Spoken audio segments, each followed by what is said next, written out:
This is Hope for Your Pelvic Floor, the podcast where we stop managing women's symptoms and start making sense of their bodies. I'm Claire Sparrow, Pilates educator, author, and pelvic health specialist. And here we talk honestly about what women are told, what the evidence actually says, and how real change happens. Welcome to this week's episode. So today we're going to talk a little bit about all those everyday activities that we can struggle with or have fear of because of pelvic floor conditions. And this really comes about from my own personal experience and the stories that I so often hear from women. And I brought this topic up in our recent Pelvic Health Cafe. And what transpired is there's many other activities, things, just everyday chores that come up for us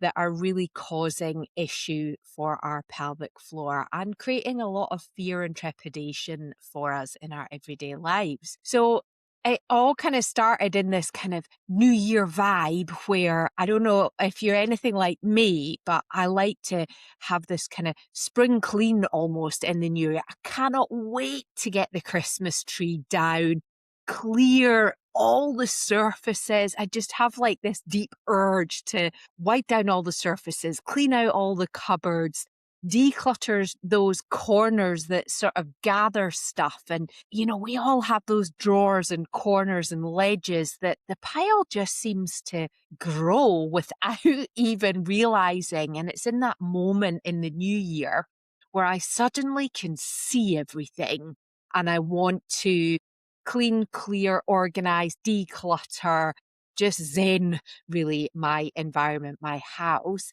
And I guess part of it's like this symbolic feeling of shedding the last year and going in fresh into the new year.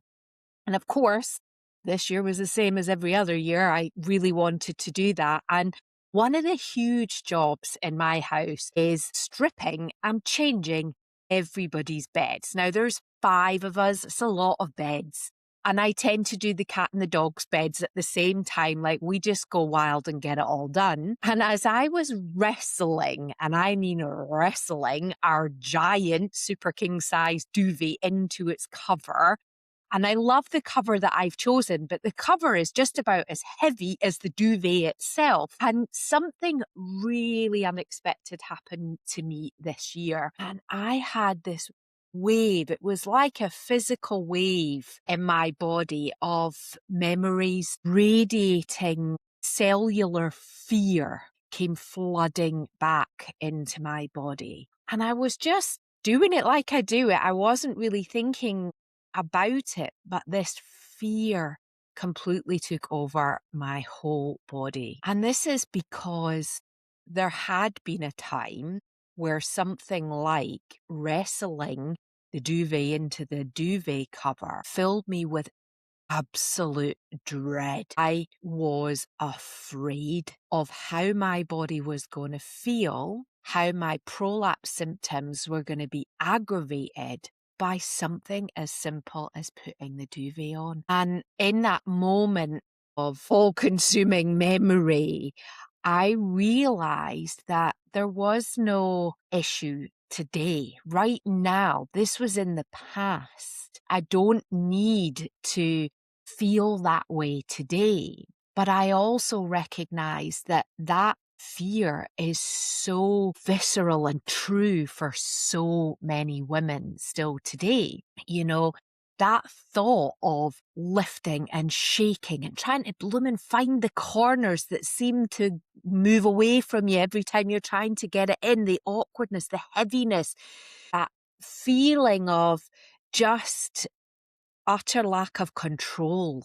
really, of something that, like I said before, it just is such a simple activity. It feels like it should be such a simple activity, yet I know it isn't. And that's just one activity that I know for many women struggling, not just with prolapse, but maybe with incontinence, where You might leak when you're trying to shake that duvet in. You might leak when you're trying to lift the laundry basket. It isn't just prolapse, it's all of the conditions, nerve pain even, from the compromised pudendal nerve, for example. Maybe something as simple as family movie night, not being able to just sit there.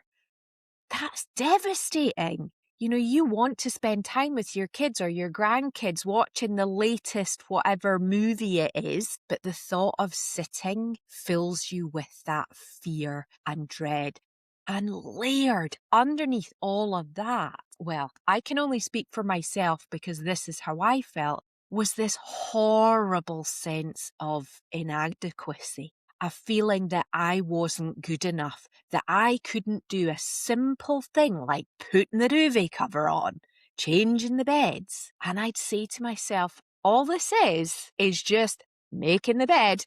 It's not rocket science. It's not climbing some mountain. We're not going up Everest. It's just doing something as simple as making the bed. But when you're living with prolapse, it's never just anything. It's never just making the bed. It's never just doing the laundry. It's never just pushing the shopping trolley round the supermarket. It's so much more than that.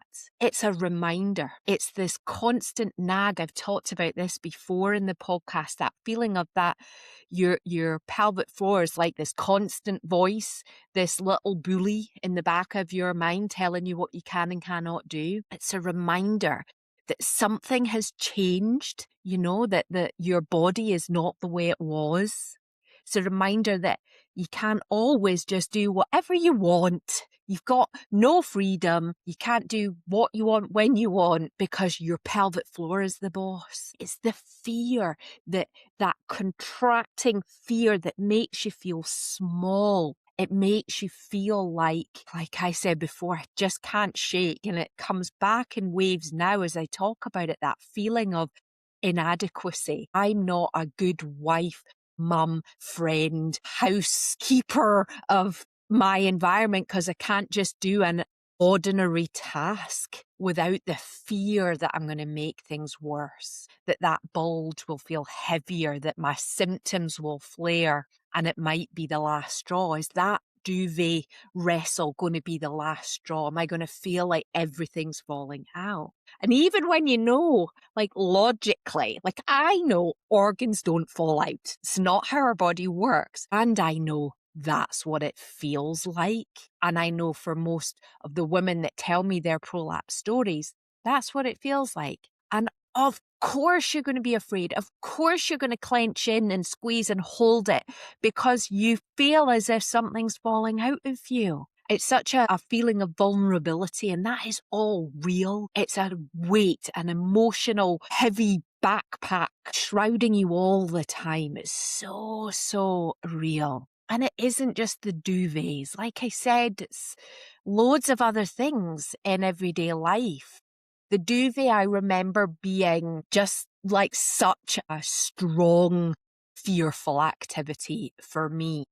And maybe it isn't that for you. It's maybe, like I said, carrying the laundry from the washing machine downstairs to the bedrooms upstairs, lifting the shopping bags out of the boot, or even just, I remember it's coming back to me now just as I say it, like I've managed to wrestle the trolley around the supermarket and then it's craning over the trolley to get the bags out to put them in the boot. It's all of these everyday, seemingly innocuous, simple activities, picking up a toddler or your grandchild, standing for long periods of time. Maybe you love to cook, maybe you are a cook, and standing in the kitchen for long periods of time is deeply aggravating for loads of pelvic floor symptoms. It's like this constant weight of feeling it, thinking about it. Maybe it's vacuuming.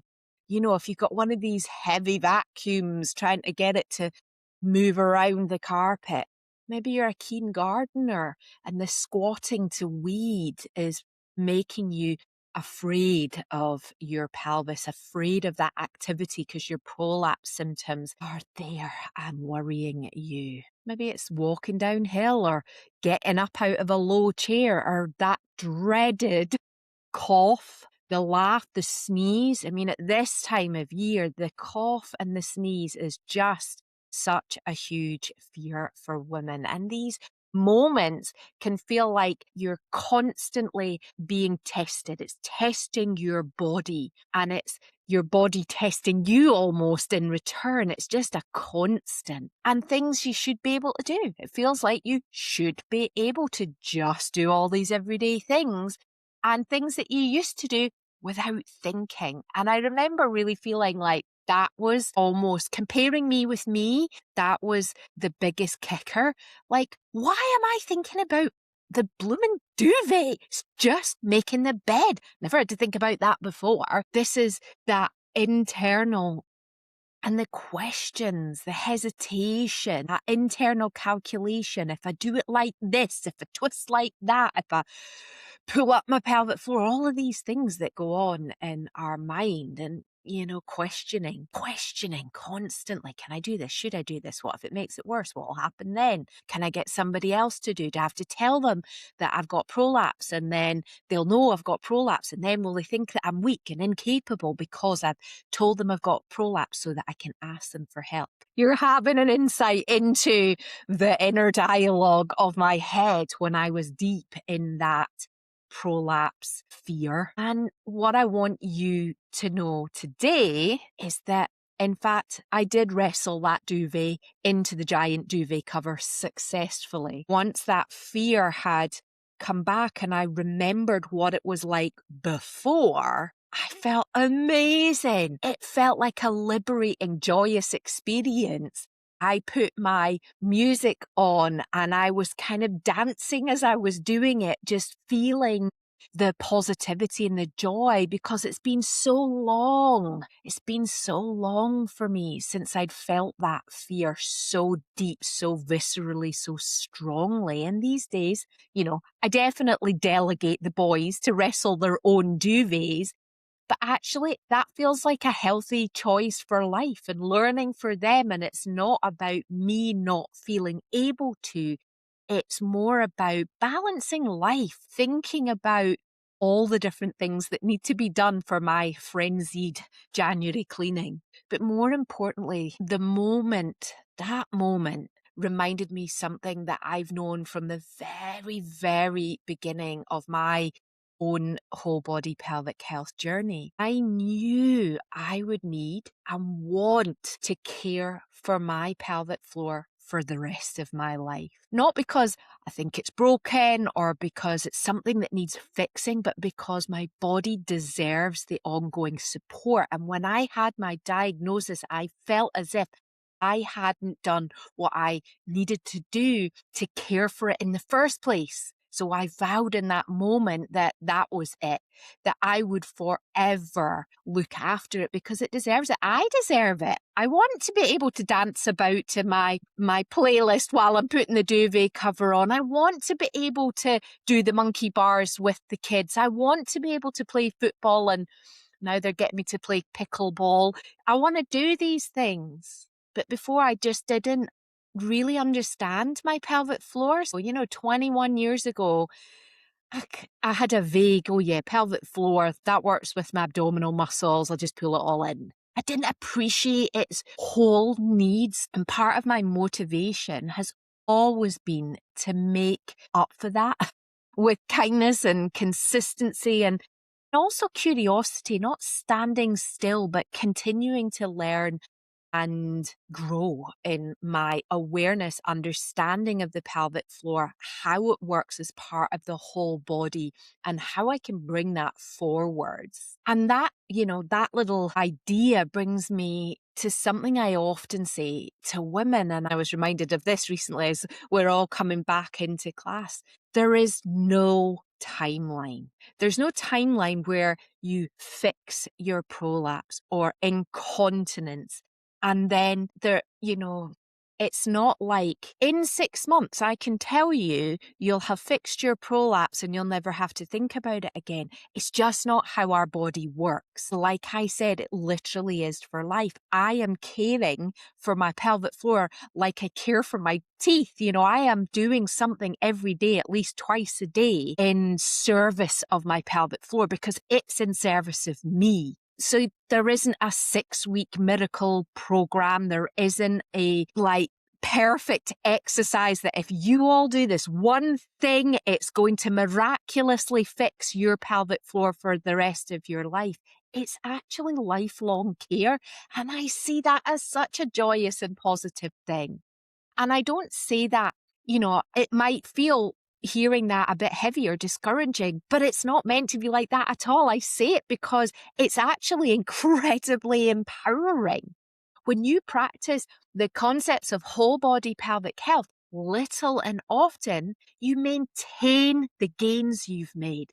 You support your body through all life's changes. And I've been talking about my perimenopause experience and all the other changes. Maybe you become a granny and all of a sudden you're carting a baby in a car seat around and you haven't done that in 20 years. And when bumps in the road come, and they will, because you might have a stressful situation at work, you might have an illness, anything might come as a bump in the road. You have the tools. You are in control. It's your body. You have understanding of it. You are no longer at the mercy of fear. So here are a few simple takeaways that I wanted to leave you with this week, some considerations to help you to start taking on board your pelvic health and what you're dealing with day to day in those so-called simple activities. So firstly, notice your duvet moment. So mine was so clearly the duvet, but maybe it's not that. Pay attention to the everyday tasks that feel heavier than they should, physically or emotionally.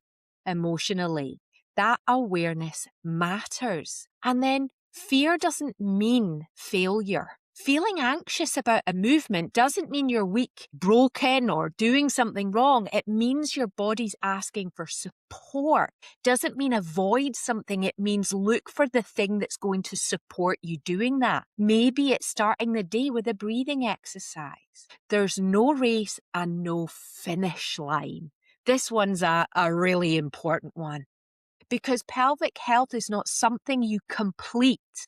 It's something you tend to, like your teeth or watering your plants every week or 2 weeks or tending to the weeds in your garden. It needs your tender, loving care on a regular and consistent basis. Little and often is really enough. I created that little course, 7 minutes a day for 7 days, and it really does make a difference. In day 1, I've heard women come back to me and say, I felt better just from 7 minutes in one day. That's how simple it can be. Consistency matters so much more than intensity. And then finally, please believe me and remember that you are not alone in this. You're not alone in the experiences that you're having day to day. You're not alone in asking for more for your pelvic floor. Every single woman listening to this, and you're listening, and think about all the other hundreds of women listening to this, has something that she finds hard, that she feels she should be able to do. So you're not alone, you're not behind, you are human. So this week, as you come up against activities in your everyday life that feel like, a duvet to wrestle, please know this. Women are overcoming this. You are overcoming this by reading my book, by listening to the show, by reading my newsletters, by showing up to class and staying curious. There is hope for your pelvic floor. And if you'd like a gentle whole body way to revisit that pelvic floor exercises can actually look like, I've made a little class for you and I will put it in the show notes. It's totally free. It's just a link you can click and join a class for free with me. You can watch it in the link below. And just a gentle reminder from me that if you're enjoying these conversations, you can subscribe wherever you're listening. It's the easiest way to stay connected.